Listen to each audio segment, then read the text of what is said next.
Hello and welcome to this VIDEC video on the topic the top 5 failures of industrial security. My name is Markus Wöhl and I would like to share today this personal assessment with you.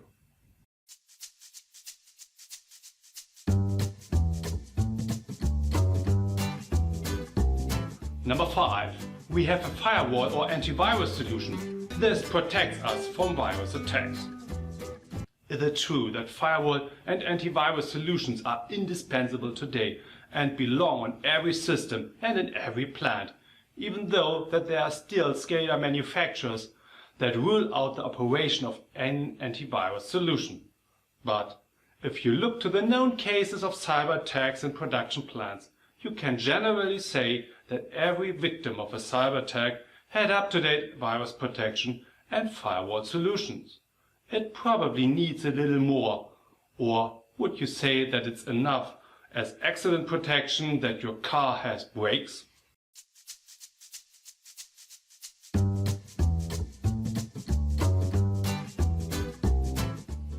Number 4. Our production is even not connected to the internet. Ideally, this would be a good protection. If you then ask the question how to do remote maintenance, the picture quickly crumbles, or the IT department applies the necessary operating system patches via a patch server connected to the internet, or a system supplier has equipped his package unit with a maintenance modem and that's even not documented. Current Windows operating system also requires a regular internet connection, otherwise they stop working after a defined time. The best known case, however, was the uranium enrichment plant in Iran, which was also not connected to the internet, but it was nevertheless permanently damaged by the Stuxnet virus. Security must be considered holistically, because you lock your front door and check your windows before you leave home, don't you?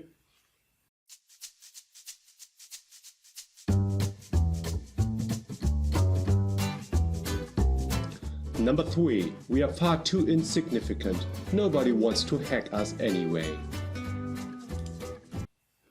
Attacks take place every day. No matter whether it's people who insist on a company or malicious software which continuously spreads out in the internet. The practice there are many hints from honeypots that suggest the exact opposite. In a honeypot, you suppose an industrial plant is connected to the internet and it's measured who attacks this system via which mechanism. In addition, there's certainly information worthy of protection in every company, which should not be accessible to everyone, or there mere availability of your production plant. Because also here, in road traffic, one must be always expect the attack of another road user, without him deliberately targeting you.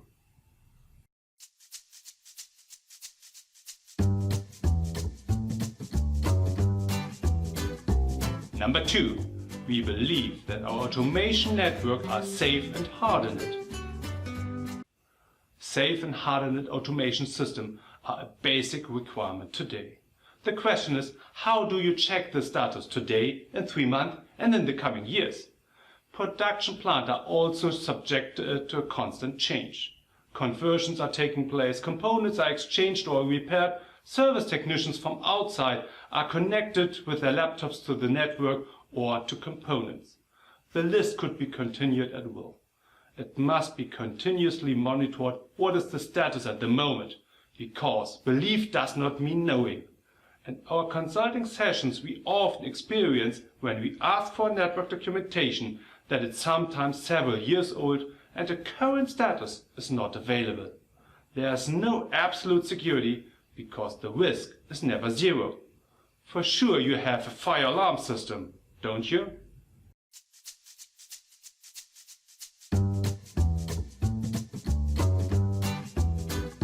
Number 1.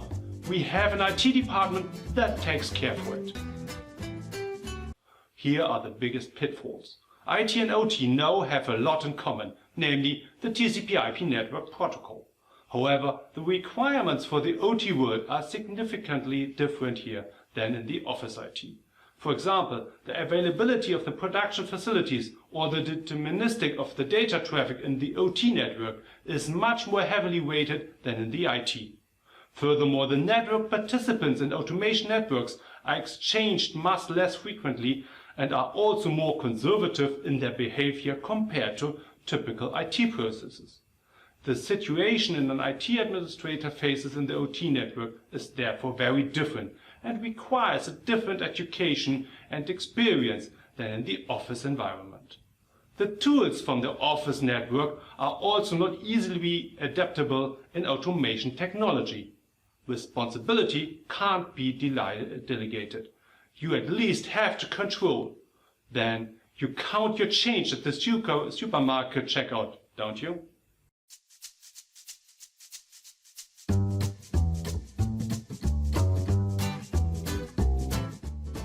And what else? If you recognize yourself at one of the mentioned 5 points, you should take the time to discuss the different solutions with us.